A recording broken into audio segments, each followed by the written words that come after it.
Hello, everybody, and welcome back to the Rocky Top Insider Baseball Podcast here on the Sunday, February 16th night edition.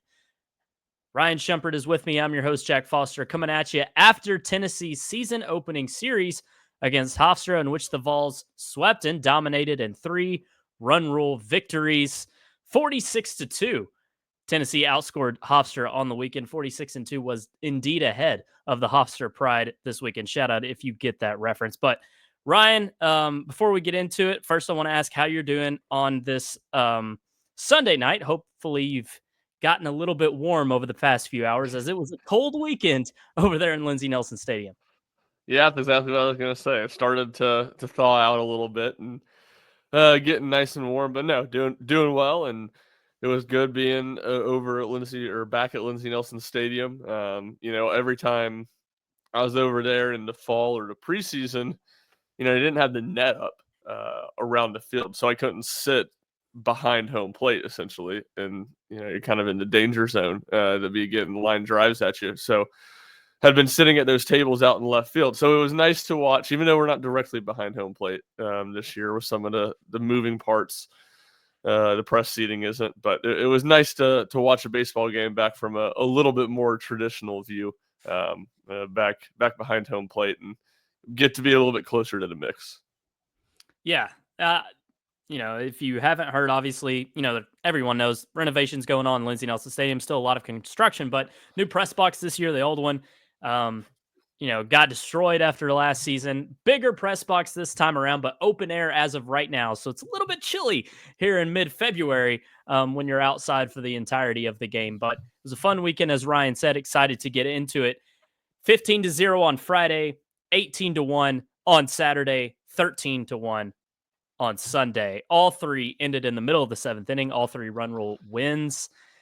Tennessee, plenty of offense from the Vols this weekend. And, I think the bigger story is just that, many arms threw really well for Tennessee this weekend. And I know Hofstra, it's difficult to have a lot of takeaways from a series like this, but the dominance that the Tennessee pitching staff displayed this weekend should be applauded. For sure. It was top to bottom really, really good. And Hofstra scores 2 runs all weekend today. Sunday, that is. The one run they scored was really a small ball run. A bunt single, Yeah. stolen base, advanced to third on a ground out and a sac fly. So it wasn't like Nate Snead who got the start here on Sunday. It wasn't like they were hitting them around in the first inning and scored a run off of it. They kind of, like I said, small balled it. And honestly, really, the second inning is when Hofstra's offense had a little bit more success against Snead, even though he was able to keep them off the scoreboard. So a good weekend for the pitching staff, and really just kind of a complete weekend overall from a Tennessee team that did what you'd expect and took care against a very overmatched opponent. Yeah, it was 2 on with no outs was Hofstra in the second inning today, what Ryan was referring to. Snead was able to work out of that with a couple of strikeouts and get through it unscathed. Hofstra's other run on the weekend came on Saturday when Michael Sharman, who's a JUCO transfer, relieved starter Marcus Phillips. He was the first out of the pen, gave up a home run. Wasn't the best of debuts for Sharman in his first Tennessee appearance, and of course, first appearance of the season. But outside of that, there wasn't much offense at all from Hofstra this weekend. Ryan, let's start with today.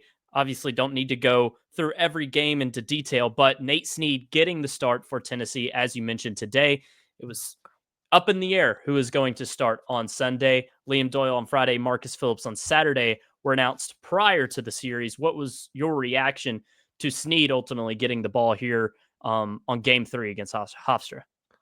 I thought it made a lot of sense. Even though I've talked about on here, I think long term he probably ends up in the bullpen, and that's, I think, probably best for Tennessee's ceiling. But he was going to get a chance at some point, and frankly, could not to say that he won't get another chance or won't continue into that role next weekend. But when you look at the fact Dylan Lloyd didn't throw this weekend, Tony Vitello said they want him to real minor injury. He's been throwing, he's been facing batters, but he wants him to face some more Tennessee batters before he gets out there in the game. And then Tegan Coons, who was sick and did not pitch at all this weekend either. So 2 guys that are in the conversation to be a weekend starter, did not throw at all this weekend. another guy in Brandon Arvidsson's not completely stretched out right now. So it wasn't like he was going to be able to go out there and throw 45, 50 pitches, which at that point, it really wouldn't have been a true audition for him in that role. So when you consider all of those things, I think it made a lot of sense to go with Nate Snead, the guy that you kind of know what you're going to get to start the season. A trusty guy, the most proven returning pitcher for Tennessee. And because of that, it made a lot of sense. And I think it'll be interesting to see how Tennessee handles the midweek starting pitchers early in the season, because I think, I expect UNC Asheville to be better than Hofstra was. So those games, Definitely. I think, have a little bit more meaning early in the season. And it'll be interesting to see what it looks like next week as some of these guys get back out there. And even the ones that were out there get a little bit stretched out. Brandon Arvidsson arguably had the best inning of any Tennessee pitcher this week in a 7-pitch inning for the JUCO transfer on Saturday. Obviously, a 1-2-3 inning for him. I believe 2 quick outs and then a strikeout for Arvidsson. You look across the bullpen, it was more of a bullpen day on Sunday. Just Tony getting a ton of guys innings like Luke Paynes of the world, Breedlove, nice inning to close things out. Got a lot of guys in there. Andrew Binky made his first appearance of the season.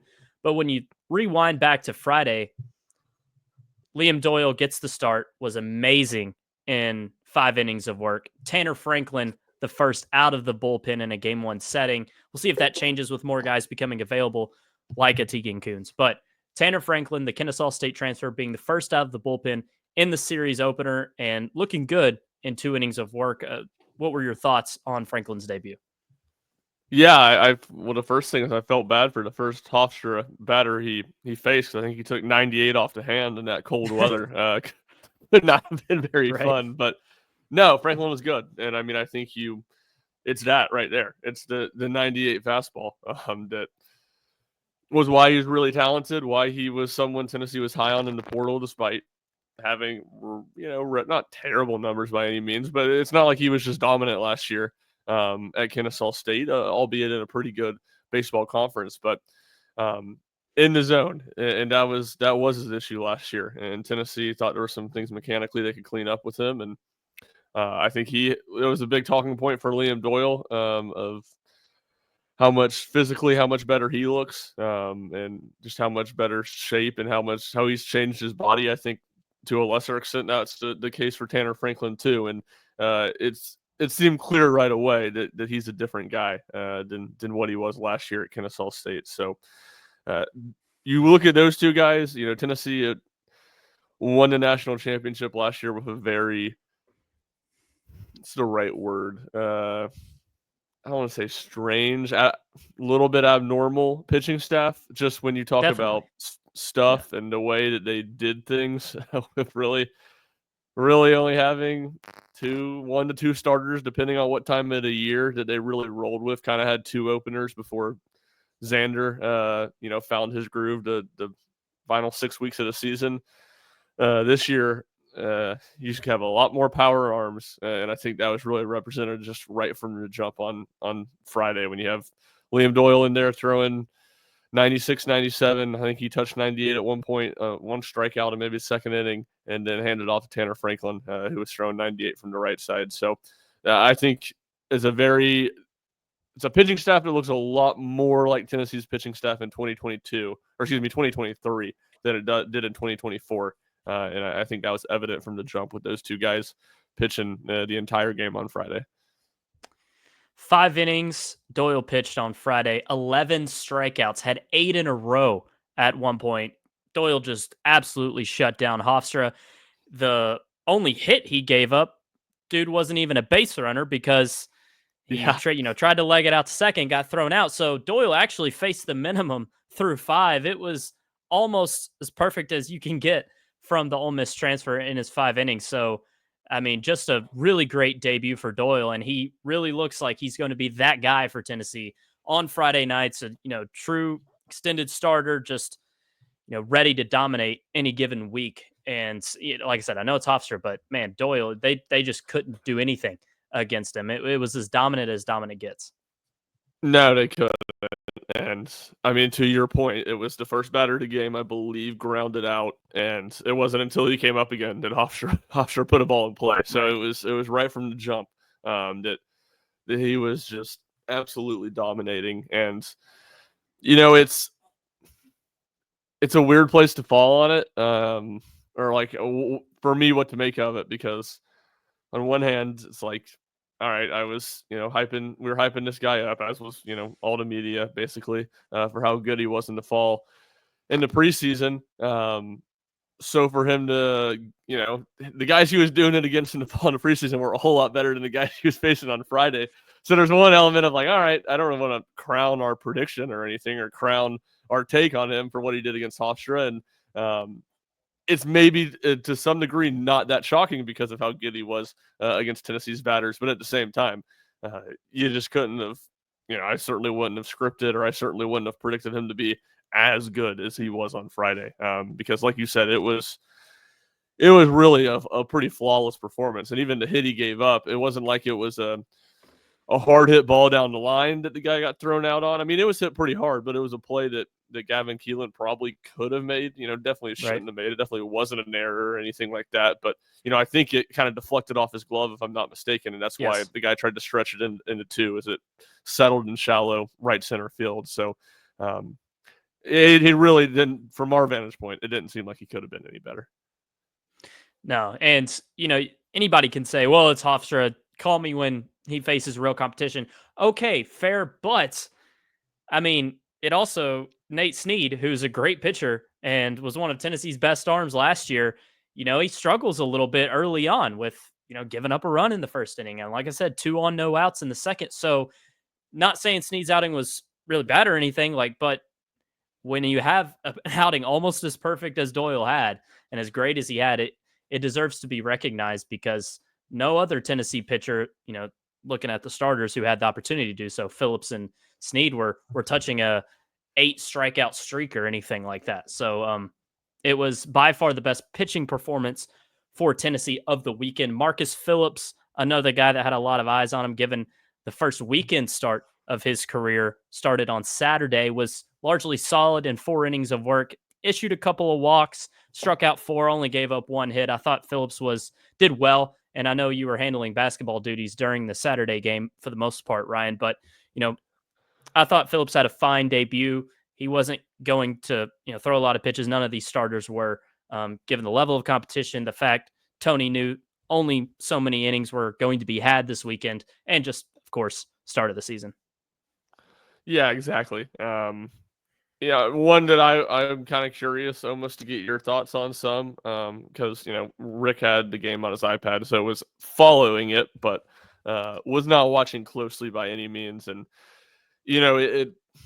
stats are good, obviously. Like you said, he gave up 1 hit in 4 innings, but the 2 walks, I think it was like 31 strikes on 55 pitches, something to that extent.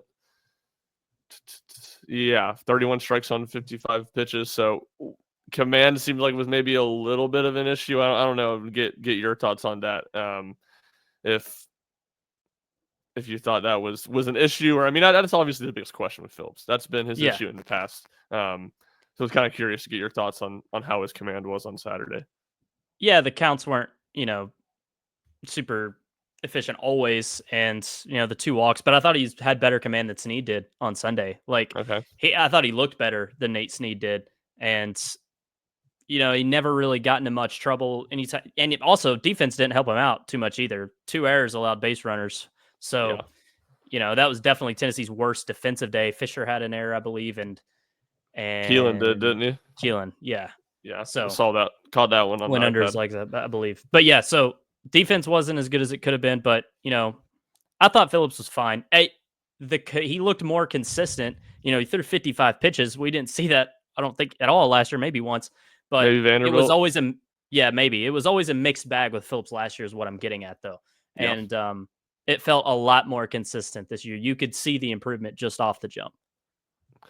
Yeah, no, and that matches up with obviously what he did in the fall and in the preseason to be able to earn that opportunity. So, it's an interesting one, because obviously he's more of the talking point coming in this weekend was around who Tennessee's third starter was going to be, because they hadn't named the third starter, obviously.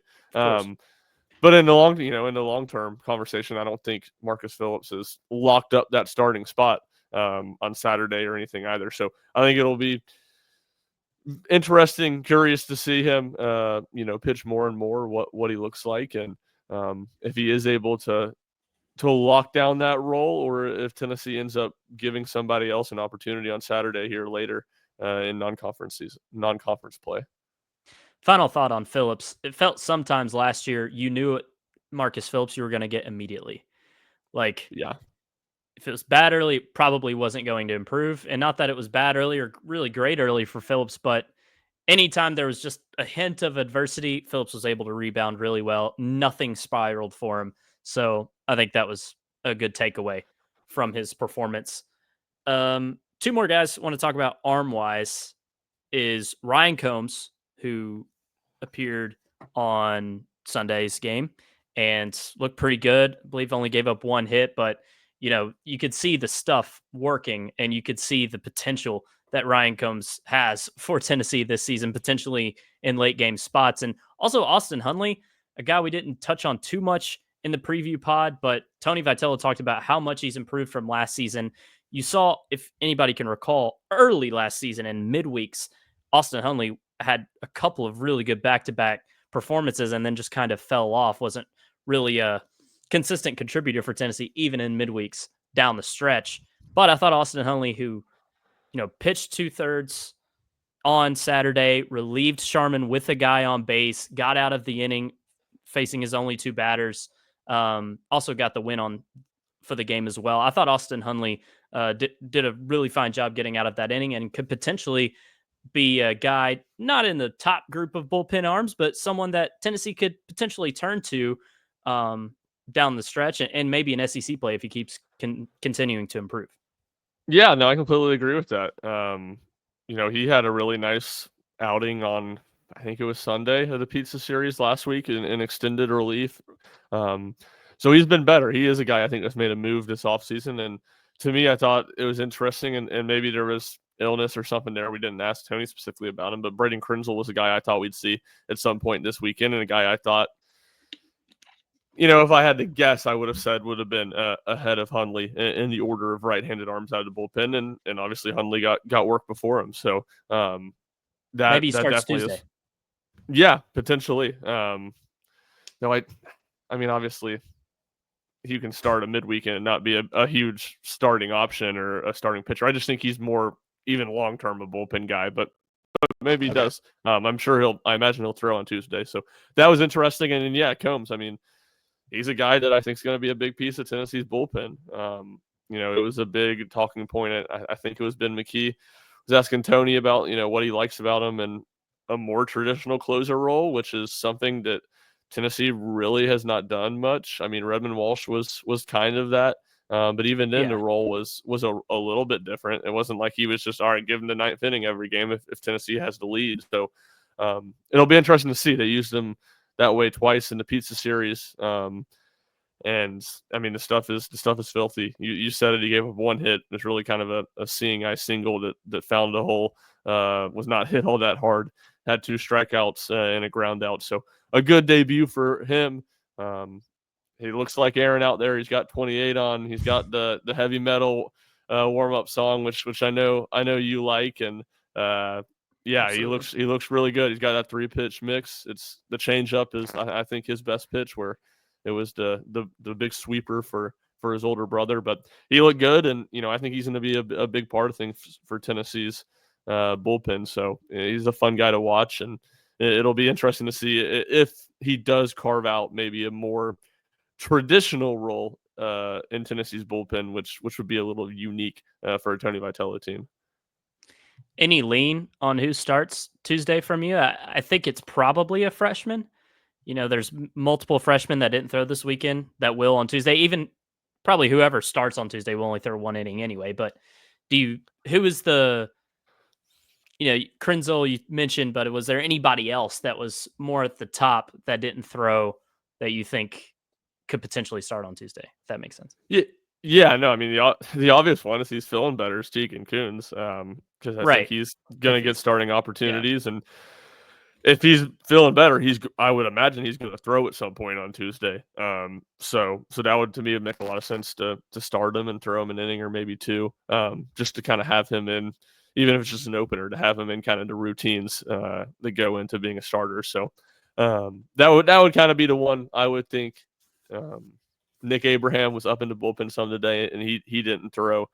So maybe it would be him. That would be another option, but. Um, those were kind of my thoughts. Gotcha. Shifting gears to the offense for Tennessee this weekend. Lot to like, but I think the biggest takeaway from it all is true freshmen, showing up and showing out consistently this weekend. Specifically, Levi Clark and Chris Newstrom on Saturday had huge days. Clark ended the weekend 3 for 3 at the plate, 4 RBIs, looked really good, and his opportunities he got was a triple away from the cycle actually in Saturday's game. Chris Newstrom got back-to-back left field starts on Saturday and Sunday. Wasn't as good on Sunday as he was Saturday, but I think he showed some flashes. And then Jay Abernathy, who didn't start any game, but did appear in, I think all three. Yes, all three games did Jay Abernathy appear in his opportunities. He looked good as well. Manny Marin, someone I haven't mentioned yet, true freshman, started the first two games of the series over at third base. He looked pretty solid as well. Abernathy and Marin both hit over 600 on the weekend. Levi Clark, perfect average on the weekend. So, Ryan, these true freshmen, we know it's a loaded class, tons of talent, but they're getting opportunities early in the season, and they're making the most of those opportunities, or at least a lot of those opportunities early. Yeah, you're right. I mean, to quote the philosopher Charles Barkley, "Them young boys coming." I mean, these guys are really good, and they are going to make these debates and puzzle pieces, as Tony Vitello called it, really, really interesting. And the fact that Jay Abernathy did not start a single game was a big upset. Tony kind of downplayed that. Talking to his post game, said, he deserved to start and he will start here at some point. But man, I mean, Chris Newstrom's just come on so strong in the preseason, and to carry that over and to get two starts and to have two solid appearances, obviously one really good appearance on Saturday. It's just a lot of really young talent at the plate for this team, and that was on display this weekend, and it's going to make it really difficult. I think some of these decisions for Tony Vitello, and it almost feels like some of these spots, some of these guys could be boxed out when people get healthy. If Alberto Osuna does get eligible here at the end of this month, but it's going to be really, really fascinating because guys aren't fully healthy, or because Osuna's not eligible, there are extra opportunities right now that these young guys are getting, even more opportunities than they would just naturally get early in the season. And if they continue to play as well as they are, it's going to be tough to take it away from them. Tough to go in another direction when Tennessee's kind of has its full arsenal of guys. Yeah, and Chris Newstrom, he had a great catch in left field too on Saturday. Tony Vitello talked about how he's really grown as a defender, and he actually pointed out that catch specifically. So, when Tony's doing that, he obviously noticed it big time. Levi Clark just looks like a machine at the plate. We'll see what opportunities, can be had for him in the field. He caught a little on Sunday, but I think it's largely just DHing for Clark when he's in.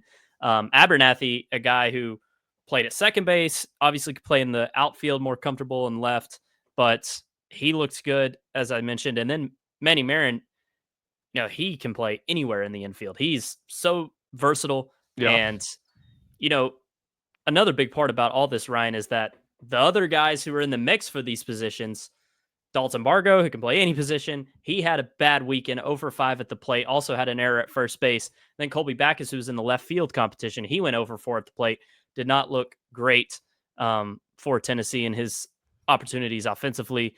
So with those guys having a, subpar weekend, and then the freshmen showing out, it don't, potentially creates just a bigger gap and allows more opportunities to be had for the young guys. 100%. I mean, you're absolutely right. It just doesn't feel like, if you're not a guy that's pretty solidified, you can't afford. I mean, you can't afford to have a slow start to the season or struggle. I mean, that's how it feels. At least maybe that's a little dramatic. Um, No, I and think Bargo, I you're think, is right. the most pressing example of that, because his struggles. He's a guy that doesn't just have one spot that you feel like you'd pencil him in at it. He's in a lot of conversations, and for his bat to struggle early, I definitely feel a lot less confident after one weekend that he's going to be a starter for Tennessee somewhere in SEC play than I was entering the weekend. Entering the weekend, I didn't know where it would be and what exactly it would look like, but I kind of felt like, all right, he'll end up somewhere. He'll end up winning a spot, and it's hard to feel as confident because at all those spots there could potentially be, there is a freshman that is really, really talented and had a really good weekend. So, yeah, I mean, you're absolutely right, and I mean, Reese Chapman, he's another example. Like he had a good weekend, but and we've all penciled Reese Chapman in as a starter in right field, but if he struggles, I mean, Tennessee has options and guys that they could play there. And he's, none of these guys that can really afford to have extended struggles or they're going to start losing at bats. Yeah, I thought it was big for East Chapman to have the grand slam on Sunday. Had 5 total RBI during Sunday's game. So a nice weekend for Chapman to begin the season. We know he's been a little inconsistent throughout his Tennessee career. So to start the year off on a positive note was big for Chapman. But yeah, you're right. There's just so much talent in this freshman class. More talent, I think, than most people realize going into the season. Now it's like, okay, yeah, Levi Clark, absolute dude. Manny Yep. Marin, one of the most versatile players on the roster. Jay Abernathy just passes the eye test with flying colors anytime he's on the field. I mean, at second base, he looked like a natural at times too on Saturday. So, and by the way, with Abernathy, he's a guy a lot of fans were excited to watch this season. I think a start is coming his way pretty soon. I would imagine, Vitello gives him one, maybe Tuesday. I would actually, Yeah, I would guess probably Tuesday. predict that to happen. But I think Yep. starts are coming his way. Yeah, I completely agree. And I thought it was interesting the way Tony talked about using him as a pinch runner. Kind of. I mean, that's his greatest attribute, or at least right now in his career, is his speed on the base paths, and he does, like you said, he has some versatility. That it feels like, all right, if someone is struggling early in a game, he's a natural sub that would make sense, whether he's gonna come in for that guy or to pinch hit or come in and pinch run for somebody else and then kind of shake the deck a little bit, especially in a middle or later game situation. So it'll just be curious to see, especially when games start getting a little bit more competitive, to see how Tony maximizes trying to get a bunch of different people's opportunities. I mean, it's not to say it's easy, but it's easy enough right now when you're beating the brains Yeah. and out of some team. You just get the guys 2 or 3 at bats, the starters, and then pinch hit everybody else and get everybody else in. It'll be more interesting to me to see how creative he gets trying to give guys who aren't starting opportunities later in the season. Hunter Inslee, Dean Curley each went 4 for 9 at the plate on the weekend. Inslee had a grand slam. I mentioned Chapman's grand slam earlier, so that's 2 for Tennessee on the weekend. Curley also left the yard, was Tennessee's first home run of the year on Friday night. Gavin Keelan, Ryan, you talked about how he's quietly going to have one of the better averages on the team, and looks like that so far to start the season. And also just OPP machine. Dude worked 5 walks on the weekend. So can expect Gavin Keelan to get on base quite a lot for Tennessee this season. And then the other spot that probably deserves a little more time here is the catcher spot. Cannon Peoples working his way back up to 100%. Started at DH twice on the weekend. Started at DH twice on the weekend. So therefore, redshirt freshman Stone Lawless got 2 starts behind the plate. Peoples 1, and Peoples looked fine at the plate. And I thought Lawless had a really solid weekend as well. Yeah, he did. It felt like Stone hit the ball hard a lot and just had a good approach. Another guy with 4 walks. Only I guess Fisher and Keelan both had 5, and he had the next most on the team, and he continues to look good defensively. I thought too. Well, was very solid back there. So, yeah, it'll be interesting. I feel even more confident that he will be a guy that gets 1 start behind the plate each weekend, once to get into SEC play, and once Cannon Peebles is full go and has nothing holding him back, like it feels like Lawless is right there. And then the Keelan one that popped out to me, the 5 walks, because he's really not a guy that walks a ton. I mean, his bat to ball skills are so good that he does not. I feel like I did not see him get a ton of walks in the preseason. He didn't have a ton of walks at Louisville last year. So that was an interesting development this weekend, and I'll be curious to see if it does become a trend and does happen more. Because I think like he walked in, I want to say his first at bat of the season, and it was a decently long at bat where he fouled off some pitches, and it was a longer count. But a lot of them just felt like Hofstra being nowhere near the zone, which was the case a good bit at times this weekend. Yeah, I will say Peoples had quite a few good at bats. I believe a couple of 6+ pitch at bats on Saturday. I know he had like 1 9 pitch at bat, so that's kind of what Peoples does. It's what he did down the stretch last year. So I thought he looked solid. It was a poor start to the season for Peoples last year, so good to see him have a solid opening weekend. You mentioned Andrew Fisher only had 1 hit on the weekend. It was a home run. Surprise, surprise. Andrew Fisher is going to hit a lot of home runs for Tennessee this year. But you mentioned the 5 walks, so was productive. And also back to Keelan. 3 hits on the weekend, 2 were triples. How crazy is that? His first 2 hits, I think, of the year were triples. So don't see that often. No, you don't, especially not at Lindsey Nelson. Yeah. Yeah, no, you're right. That is very interesting. I'll be curious. That'll be something you kind of put a pin in and see what is his triple count at the end of the season. Yeah. What percentage of his triples did he get the first weekend of the year? But yeah, for sure. And I thought, like you said, Cannon, I think it's him and Chapman. I mean, you hit on both those guys. I think those are the 2 guys you look at, and it's like, all right, important for these 2 guys to have good starts to the season because they are talented guys. If Tennessee is going to be the best version of themselves this season, it feels like those guys are going to be good. And so I think it's important for, after Peebles having a rough start last year, with Chapman just having inconsistency to this point in his career, I think it's very good for those guys to get off on the right foot and have good opening weekends.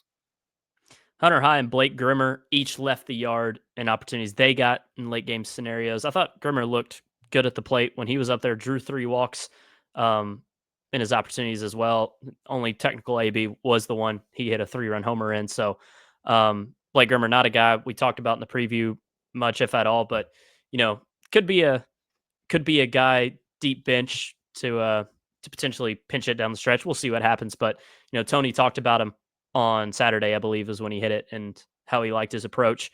And then Ariel Antigua did get 1 start on the weekend at second base on Sunday. That was the first time we saw Tony tinker with the infield, moved Keelan and Curley over, Keelan at short, Curley at third. Antigua got the start at second base with Marin taking a back seat for the day. So, the moral of the story here is, Ryan, with the infield, expect some experimentation. Definitely while Osuna is, still trying to get eligible, there's going to be a little bit of a mixture here with Antigua, Marin, Keelan, and Curley being, versatile with their roles and stuff like that. For sure. Yeah, Grimmer's a good point. His bat is good. His question marks more defensively at third, where he's hasn't been great. It does feel like he's further down, like you said, kind of in the bench, but it is a left-handed bat where I feel like a lot of these benches off the bat, like all these freshmen besides Abernathy that we're talking about, are all right-handed hitters. So maybe that helps him carve out a role, and he's more of a power guy than Abernathy is. So good opening weekend for him. Hunter High, I mean, he nuked that ball. Tony said he could not have hit that a centimeter further. So all that was interesting. And I guess on the infield stuff, I don't know, the Fisher thing at first. I mean, obviously, if Osuna gets healthy, it's presumably going to be him, or not healthy, eligible. It's presumably going to be him. And it's the first weekend. He hasn't done it a ton. You obviously get better, but Fisher does not look very natural over there at first base. A little bit of a Scott Hatteberg vibe. So we'll see. I have a hard time thinking that the experiment truly sticks. And obviously it kind of becomes easy if Osuna gets back. But if Osuna does not get back, I think if which again, I think Asuna will be eligible. I probably feel more confident in that than we talked about it before the weekend. When I said I was like, what, a 6 or 7 on a confidence scale out of 10. Yep. I'd probably say 8 or 9 now is where I'm at. So it's probably a mute point. But if he doesn't get eligible, Fisher playing first base, I think really, really maximizes Tennessee's lineup. But I don't know. He's gonna have to get a lot better at first for me to feel comfortable about him being there all season. Yeah, I know when we were recapping last year and all that, one of the bigger storylines was Blake Burke's improvement defensively at first base, and honestly was one of the more underrated storylines of Tennessee's natty run. And you can already see it. It's like, yeah, it just doesn't seem as natural for Fisher, not as smooth at all. He only had the one really bad play on the weekend, but I remember on Saturday, I think it was, he kind of comes up on a ground ball and then he doesn't toss it to Marcus Phillips, who I think was going to cover the bag, and then he's diving for the bag to complete the out. It was like, whoa, this became a circus out of nowhere. And I think that's just part of it, right? With being at a new position. Fisher talked to us Friday about how, he's just been taking all his reps at third, and this is really new for him getting first base reps for Tennessee, given the situation. So you're right, it maximizes offense, but definitely some growing pains there. Yeah, and I think I guess the two things I'll say, one, just to that point, not to say he couldn't have done it, but I don't. Besides Sunday, the pizza series, I don't think I saw a time all offseason where Fisher worked at first. So again, I'm sure he probably did maybe a little bit while I wasn't there, but just to say that was not something that he was getting hardly any reps in, hardly any experience in the fall. Now, I will say on the other side of things, if Fisher's at first, I think Tennessee's got a really good defensive infield at the other spots, whether it's Manny or Ariel. So I do think, it maybe limits the pressure you're going to put on him at first, which would be the big plus. It's like, all right, maybe you can work around him at first because you feel like you're really good at the 3 other spots defensively, which I think Tennessee would be.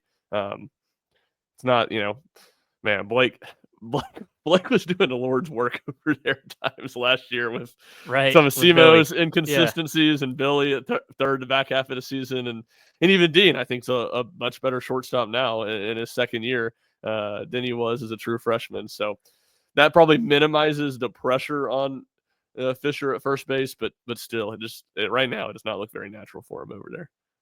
Yeah, and that was the thing on Fisher going into the season. He's not as great of a defensive player. Like, there's going to be a little bit of ebbs with him at third. We'll see if it's as bad as Billy was down the stretch, but that wasn't the thing for Fisher. It was how good he was at the plate. So you're right.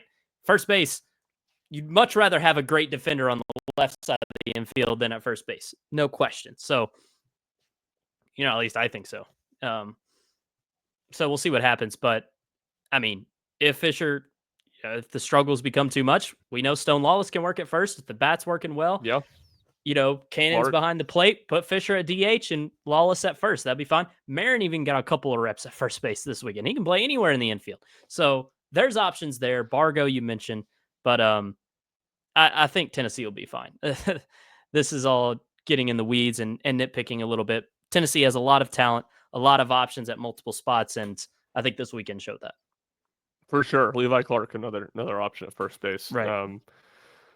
Yeah, I mean, I don't know. I'm trying not to be prisoner at the moment, but like it feels like the most, again, the phrase Tony likes to use, puzzle pieces. It feels like the most interesting puzzle piece, an interesting mixture of guys, or mixture of how they can go about things since Tony's been here.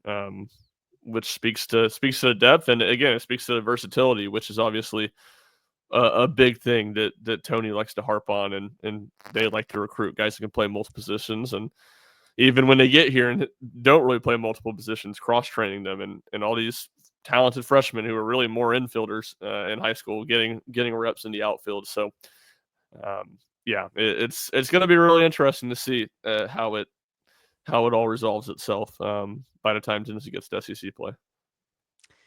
Absolutely. Series sweep for Tennessee to open the season, back in action Tuesday against UNC Asheville at 4:30 p.m. Eastern. Ryan, any more notes from this weekend before we wrap up here?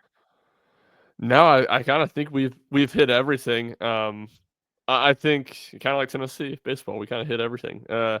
I think the one note I would go with is, and we've kind of touched on these guys individually. I thought it was just a really nice weekend for the top of the lineup, Charlie and Keelan, Hunter Inslee, especially the final two games. The guys that Tennessee thinks are going to be the focal point of the offense, be its best guys, they performed that way this weekend. I think kind of set the tone from the jump. No doubt about it. I couldn't agree more. As I mentioned, Tennessee back in Lindsey Nelson on Tuesday against UNC Asheville, which, as Ryan said, should be better than Hofstra. I believe UNC Asheville gave Tennessee a bit of a run for their money 2 years ago in a midweek. I don't, I don't think they won it. I think it was just close, if I recall correctly. Yeah, Definitely like didn't win. I feel like we would have four to remembered it. two, maybe 4-1. Yeah, right. It was close though. So UNC Asheville, solid program. We'll see what happens. I don't know. You can never really tell, but hopefully a little bit more competitive than this past weekend. Then Tennessee turns around and hosts Samford next weekend in what will be an even colder Knoxville. We'll see what happens with the games. I know it's like kind of supposed to snow on Wednesday. Who the hell knows? But I know it's going to be frigid next weekend.